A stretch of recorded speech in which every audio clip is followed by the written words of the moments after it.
টিএসসিএ flight 110 ছিল একটি নির্ধারিত ইন্টারন্যাশনাল ফ্লাইট যা সান সালভেডর থেকে নিউ অরলিন্সে যাচ্ছিল।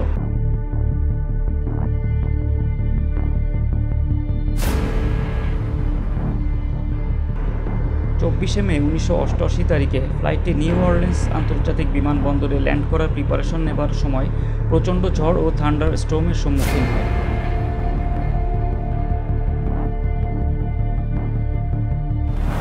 ফলে একেবারে নতুন বোয়িং 737-300 সিরিজের বিমানটির 2 ইঞ্জিনের ভিতর হেইল বা শিলাবৃষ্টির শিলা ঢুকে ফ্লেম আউট হয়ে যায়।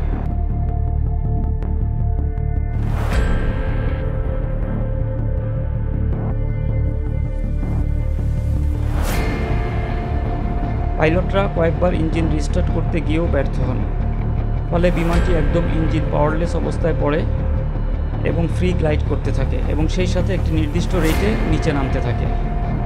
তবে এই সময় পাইলটরা মাথা ঠান্ডা রাখেন এবং বিমানটিকে মিনিমাম নিরাপদে ইমার্জেন্সি ল্যান্ড করানোর জন্য উপযুক্ত জায়গা খুঁজতে থাকেন।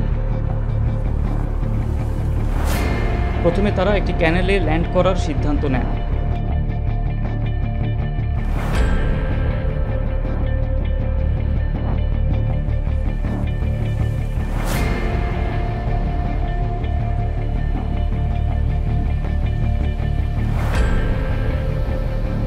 কিন্তু পরবর্তীতে তারা চিন্তা করেন ক্যানেলের পাশের ঘাসের যে নরম মাটির লেভি আছে সেখানে ল্যান্ড করাবেন এবং অবশেষে বিমানটি পাইলটদের দক্ষতায় নিরাপদে কোনো বড় ক্ষয়ক্ষতি ছাড়াই ল্যান্ড করে।